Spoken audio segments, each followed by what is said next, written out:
Hi there, Chris Turner with Brimstone Fire Protection. I wanted to pop in and give a very brief overview and introduction to the video that you're about to watch. We attended the FDIC conference in 2026 here, and UL's FSRI, Fire Safety Research Institute, gave a very nice talk about what their test results were showing as far as what were useful tools for fighting an EV fire and what were not so useful. They showed us a table like this one. I created it for you here, and I just wanted to highlight the fact that both the under vehicle nozzle and EV fire blankets are in the upper green section, which are those that show merit for fighting an EV fire. I'll go over each of those in more detail as well as all of the other things in this table in this video, but I just wanted to highlight those two brief points. EV under vehicle nozzle and EV fire blanket, approved for use.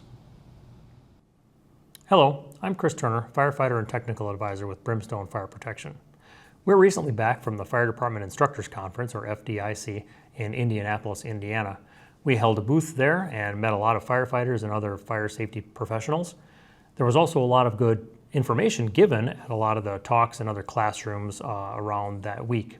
One of those were by UL's Fire Safety and Research Institute, where they gave a presentation entitled Evidence-Based EV Firefighting. Now, maybe you weren't able to attend that session, so I wanted to bring up a couple of the key aspects of things that they mentioned during their talk. They focused on the 18 different full-scale EV tests that they did and talked about the various tactics that they found successful and which ones they didn't, some of the things to watch out for, and some things that I thought you, as fire professionals, would like to know. So in this series of videos, I'm going to show some of those key details. I'm not trying to steal UL's thunder here, but I realized that not everyone had a chance to attend those sessions, and I thought really important information should get out to the general public. First off, let's talk about water. The FSRI found that water is probably still one of the best tools a fire department can use while trying to extinguish an EV fire. This is something that every fire department has at their disposal in readily available quantities. It's very good at extinguishing the Class A materials that are associated with a car fire, the plastic, the foam, the seats, etc. And that's common in every vehicle, not just electric vehicles. And water can also, though, cool the battery packs and stop that thermal progression, potentially. They did see that water could cool down the packs and perhaps even interrupt the thermal runaway, but they also saw the chance for fire to be pushed from one side of the vehicle to another. This is just as if you were behind a good wind blowing the fire from one side of the vehicle to the other in that lee side. So you do have to watch out for that.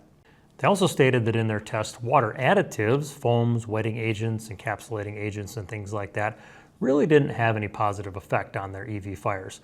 They didn't really seem to extinguish the fires any faster, nor did they seem to have any significant enhanced cooling rates. So they suggested that just plain water is just about as good as any other water plus additive. They went on to say that applying water to the underside of the vehicle, which is typically where the high voltage traction batteries will be located, does give good cooling, but if you were going to apply that with a traditional fire nozzle, it's not very effective unless you tip the vehicle up on two of its wheels. Now, I've never been a big fan of tipping the vehicle up. You have to get in very close and personal with a burning EV, which can be dangerous by itself. You have to put some sort of tool in there to get the vehicle up on its side, and that means there is a potential for instability and perhaps the vehicle to come back down. And also you have to realize that an electric vehicle could start driving all by itself without really any warning at all. We've seen this in accidents where a car is on its side, somehow the motors become engaged and it tries to drive away. So if you're in there working on a vehicle that's tipped up and it decides the motors to engage, that could be a potential hazard as well. Another thing that the FSR representatives brought to light was that when you're applying water to a burning EV battery, especially if you're using any sort of a fog nozzle, you can actually push those flames from your side of the vehicle over to the other side. You're creating kind of a negative pressure zone on the back side of that vehicle, so it makes sense that those flames could kind of billow up and be present in that area. If you've got another vehicle or anything else that's flammable on the other side, that could lead to an overall negative effect by pushing those flames over to that side. Now, that's not unlike if you had a large wind to one side of the vehicle, the flames could easily push on that side as well. So if you're using a nozzle with anything other than like a smooth bore nozzle, the chances for you to drive the flames from one area to another is a potential you'd have to watch out for. And remember, just water alone may not be able to extinguish a flammable gas fire, a Class B fire. So your water may be just pushing those gases away from the venting battery, but then reigniting on the backside, or actually fanning those flames by adding oxygen. Another thing the FSR representatives brought up was when used in conjunction with an EV blanket, application of water to the underside of the vehicle tended to cause a little bit of an issue with the blanket.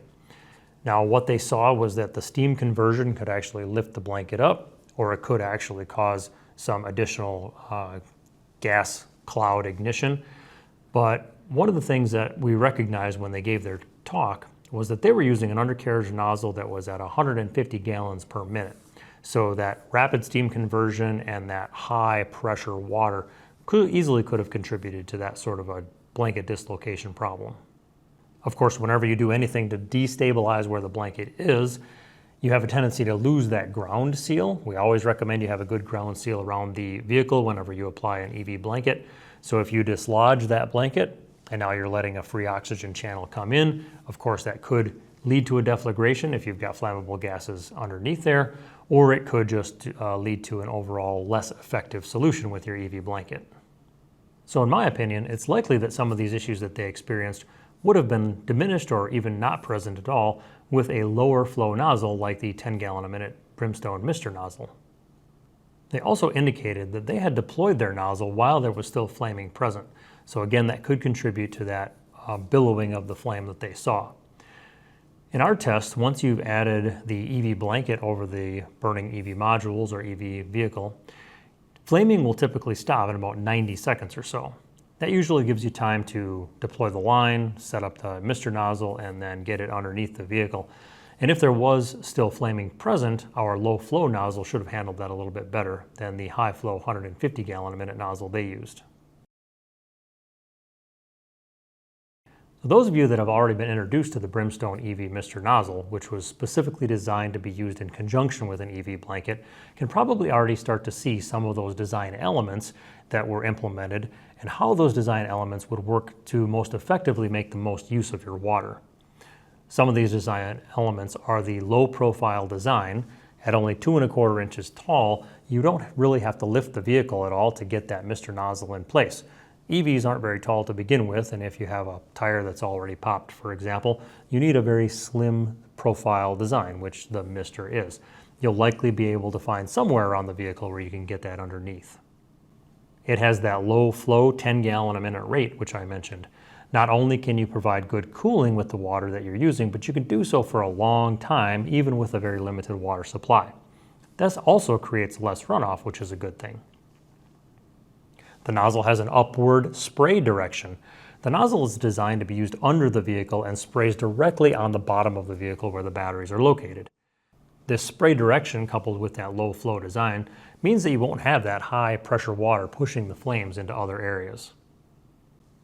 The Mister produces a true firefighting mist.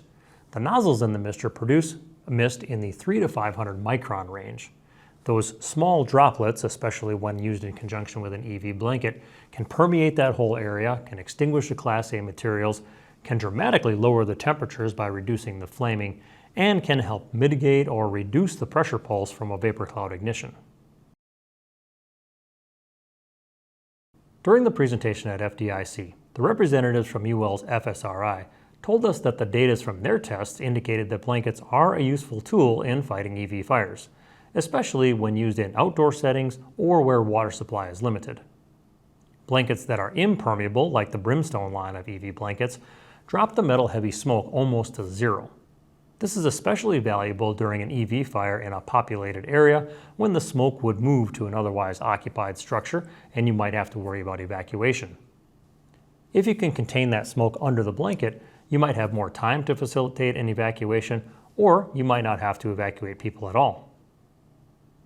Once applied to a burning EV, a blanket will often stop the flaming from the car because the blanket is limiting the free oxygen that would otherwise be feeding the fire. Realize, though, that once the flaming is stopped, the gases being released from the batteries in a thermal runaway are no longer being burned off, and the gases can therefore reach a higher level of VOCs, toxins, and flammable vapors.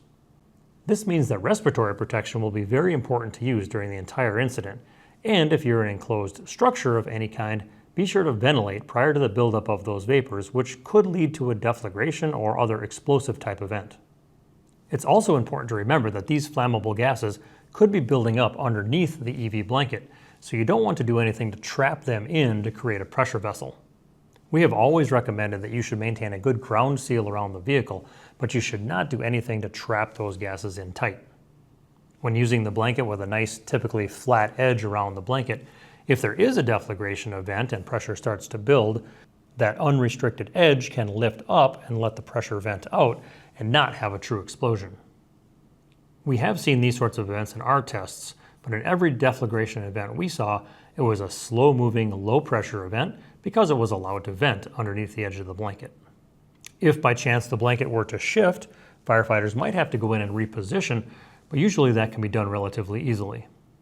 Otherwise, we typically just recommend observing the blanket from a distance, not standing near it during the fire event, and only moving back in if you have to. We never recommend lifting the edge of the blanket to detect if there's any fire or anything in there, because doing so can easily introduce oxygen, and that's when you might have that issue. The presenters also noticed that they did not detect any problematic levels of hydrogen fluoride, or HF, gas being produced from a burning EV. This is a common discussion point among firefighters and hazmat technicians because exposure to HF can lead to serious injuries. While there were no harmful levels of HF detected, it is important to note that the soot being produced can have fluoride ions associated with it, so that when it interacts with water, such as in your eyes or your lungs, etc., it can be still a health hazard. So again, always remember to wear your full PPE, including respiratory protection, whenever dealing with an EV fire. Based on their test data, UL's Fire Safety Research Institute was able to present us with a broad overview of various tactics available to fire departments and provided their input as to which are recommended and which are not. They presented us a table just like this one, which I've recreated for you, that shows us the various tactics and equipment that they evaluated and some notes as to what their standpoint was. You'll see that the areas in green are those that are recommended for use, white are perhaps recommended, perhaps not. Gray really are non-factors at all, and red is do not do. Starting at the top, we see water and standard equipment like fire hoses and standard fire nozzles. These are things that the fire departments will generally have readily available to them and can fight that EV fire with some pretty good success. As we've mentioned, with traditional firefighting techniques though, it is a little bit hard to place that water where it really needs to be in a safe manner. One of the things that many fire departments have to decide is, should we just let this EV burn? We call that non-intervention, or basically doing nothing. It's not really doing nothing because we are standing by, we are monitoring other areas for safety, maybe we're doing some evacuations, maybe we're protecting exposures. But as far as the EV itself is concerned, we're not really doing anything. This is a common tactic that a lot of fire departments will employ, and in certain circumstances, it probably is the right technique. Those circumstances have to be known as far as what sort of an area can you control, what types of batteries are you dealing with, what chemistry, what physical components, because different batteries will burn different ways. Cylindrical cells, for example, will tend to have major projectiles which could expand your scene very, very large, and so you have to be willing to control a pretty large area. You have to realize also that there's going to be a lot of flammable gases and toxic smoke that's going to be produced. The more you let the car burn, the more that stuff is going to be produced, and therefore the more impact it might have on the environment or adjacent structures and things like that. Also realize that a burning EV can be very energetic and can actually have a lot of flame impingement directly down underneath the vehicle, which can impact the surface below it. If that's a bridge deck, parking structure deck, racetrack, things like that that you really can't afford to damage, the likelihood that as you're letting the EV burn, then you have a much higher likelihood of damaging those surfaces if you just let the vehicle burn. EV under vehicle or undercarriage nozzles. These are nozzles that are designed to be placed under the vehicle and spray water upward. That allows you to target the water right where it needs to be, which is where those batteries are located. This is much better in a lot of cases than trying to tip the vehicle up, and it can provide a lot more effective water usage. Especially if you're using the Brimstone mister nozzle, you can have that good cooling with that low flow rate and that nice low profile. EV fire blankets, the fourth in our green zone here. We do see that the FSRI has recommended use for outdoor specifically and in cases where water is limited. One of the reasons that they've recommended outdoor use for EV blankets is if you put the blanket over the burning EV and you stop flaming due to that limited free oxygen supply, the gases are still being produced from the batteries that are in thermal runaway. Those gases are likely flammable, and if you're indoors, you could have that deflagration risk. We've seen garage doors blown off of buildings. We've seen intermodal storage units bulge out due to deflagration. Anytime you trap those gases in, you're potentially leading up to an explosion. So when they say outdoor use, I would kind of think that means either outdoor or well-vented spaces. So perhaps an open parking structure, for example, you've got open sides, you're not going to have quite that same deflagration risk. Maybe an underground storage area, yeah, you definitely want to think about, do I want these gases to just keep burning off, or do I want them to potentially, have the potential to build up to a deflagration event? Mechanical penetrating nozzles. Now, one of the things I've always said is the fastest way to start a battery on fire is to poke it with something. So they did not recommend jamming, as they said, metal into a pack. Perhaps you might have additional fires that are created if you didn't pierce the right area. So piercing nozzles were not necessarily on the recommended level. High pressure water jet cutting, usually these use a water plus abrasive in a very high pressure gun sort of a situation, and you can actually cut into the battery pack and then put the water inside there. These can be somewhat dangerous if you don't know how to use it correctly, because it can cut through metal, so therefore it can also cut through your PPE, can cut through your body, etc. So be careful of when you're using those, and they also are very high priced. And there's a potential in an EV battery that they fill all the voids with a foam type of a product, and so you wouldn't have the ability to really flood that case anyway. Submersion, this is where if you took a storage container, maybe an open-topped dumpster, something like that, and put the EV inside it and then flooded it, filled it with water. We do know that on the cell level, lithium-ion batteries will create their own oxygen and can actually continue to burn underwater. So we don't always see that this is a super effective technique. Plus now you have to worry about the fact that you've contaminated a large amount of water, and you have to think about treating that water as a hazmat. So lots of things to consider before you decide to submerge an EV. Now into the gray zone, where really these, basically they said these don't have a factor at all.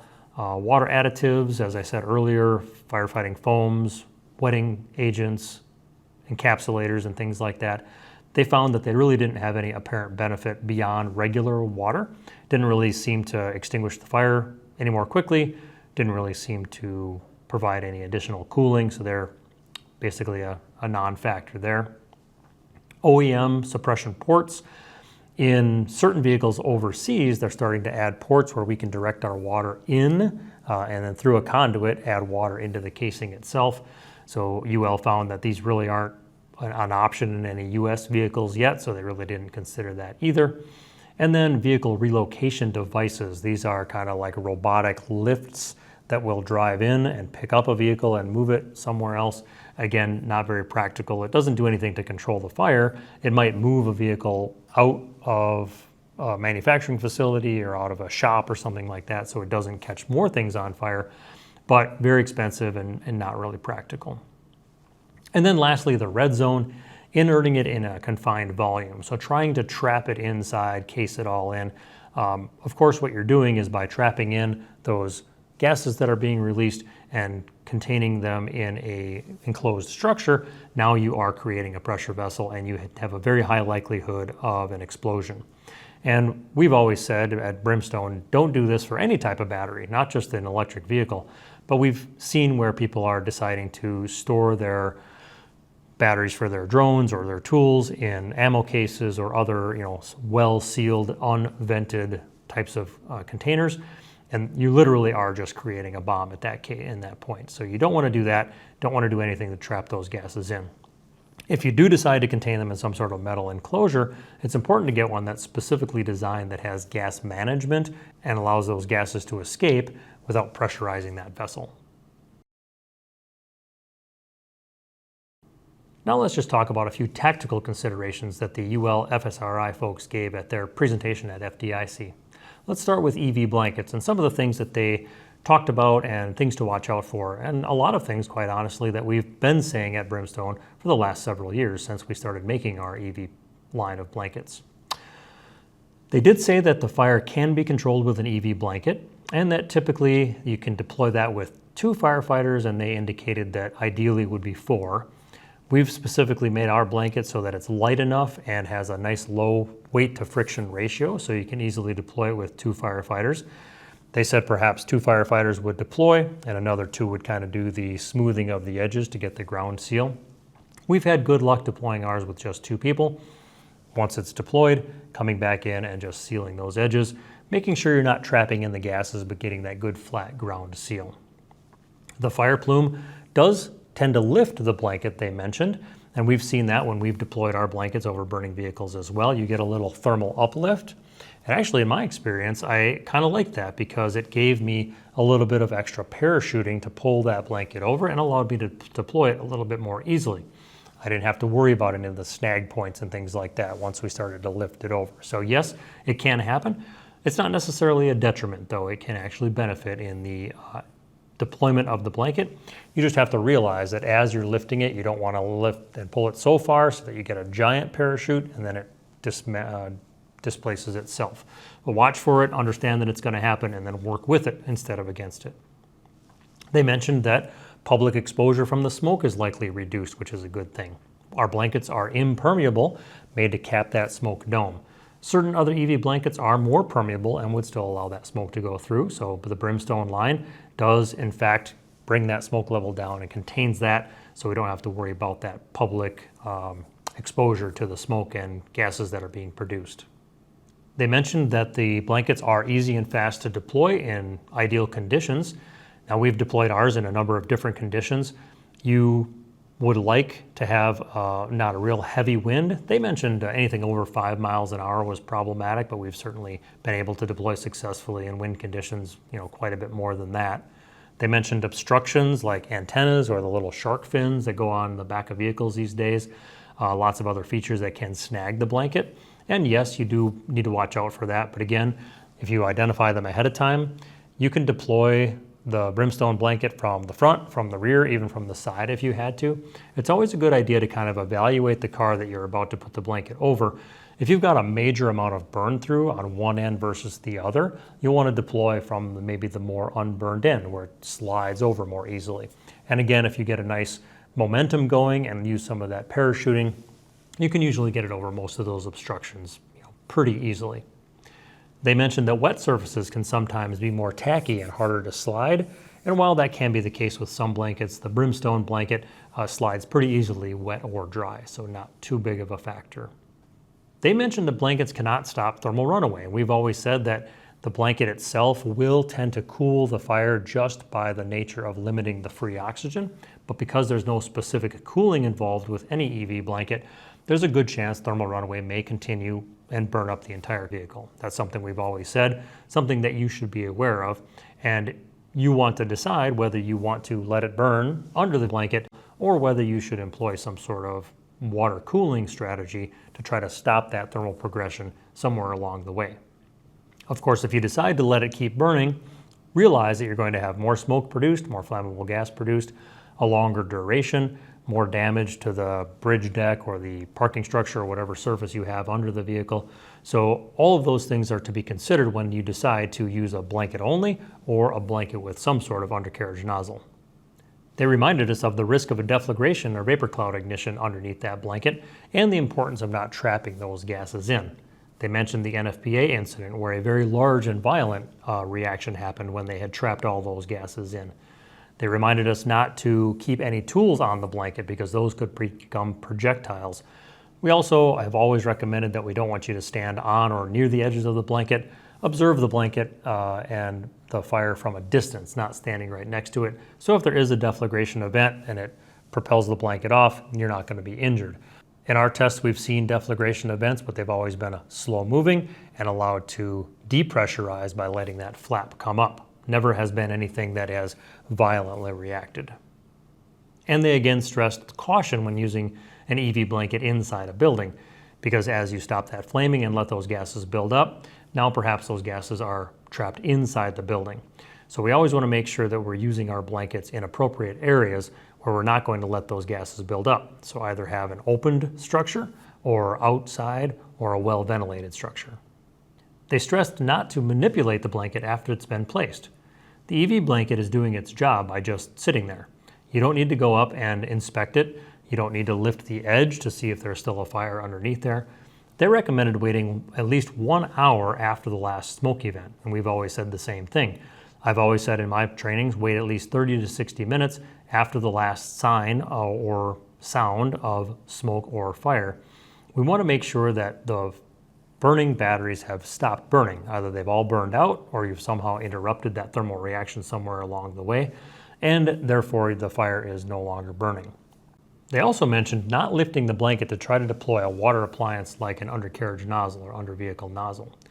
Now, we've always said when deploying our Mr. Nozzle, if you've deployed the blanket first, lift the blanket just the smallest amount, use a pike pole or one of our extendable poles, turn the mister on, then lift the blanket up just the couple of inches that it takes and slide it underneath.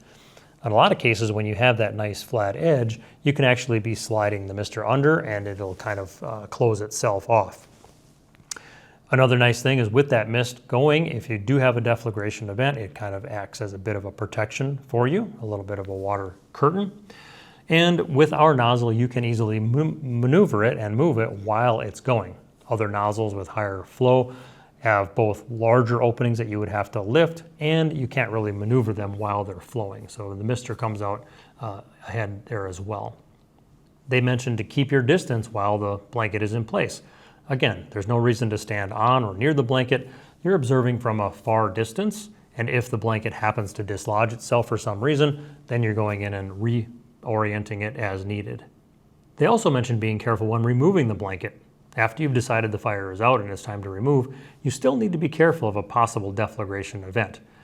We recommend sliding the blanket off so that if there is a deflagration, you're at a far distance from where that might occur. Or if there's a lot of jagged metal, you can kind of flap that blanket up using ropes and then drag it back over itself. You'll see our videos on our website explaining exactly how to do that. And again, the goal is to keep you and the deflagration as far apart as possible. If you do remove the blanket, remember that there's a lot of heat that's been built up in that car. It could take a long time for that to cool down. You may need to use some additional water after blanket removal. You might see some of the Class A materials start smoldering and reigniting. Or if you just let it sit for a nice long time and let it cool down naturally, maybe that won't be an issue. Some of the other considerations they mentioned about EV blankets are the cost. They are an unfortunately expensive tool to create, and so it is a bit of an investment for a fire department to get into. But when you consider the alternatives of having no potential way to control an EV fire, it is a cost-benefit analysis. They also mentioned the wind being a risk of displacing the blanket after you've deployed it. Remember that the Brimstone EV blanket comes with a cinch strap that you can deploy if you're in a high wind environment, or perhaps you're along an interstate with a lot of heavy vehicles going by creating wind. If you're worried about that blanket dislodging, the yellow deployment strap that we use for our quick deployment method becomes the cinch strap. Again, just remember that you don't ever want to cinch the strap around the vehicle very, very low, like underneath the tires, because that's going to trap those gases in. You want to do it up like just under the bumper level, about mid-tire level, so that any of those gases, if there is a deflagration event, they still have the opportunity to purge themselves out. That strap that we use is a Kevlar strap, so it's not going to melt due to the heat. And if you need to place the vehicle on the wrecker and follow the wrecker to the tow yard, which the UL folks also recommended, that cinch strap can do a very good job of keeping the blanket on the vehicle while en route to the tow yard. They also mentioned potential issues with decontaminating the blanket if you were going to try to use it again, or thermal damage or tears that may occur if you're deploying or undeploying the blanket repeatedly. Again, the Brimstone blanket, we have only recommended a single use for these blankets. Other manufacturers do sell multi-use blankets, But as a firefighter myself, I've never really liked that idea either, so the Brimstone blankets are recommended for single use only.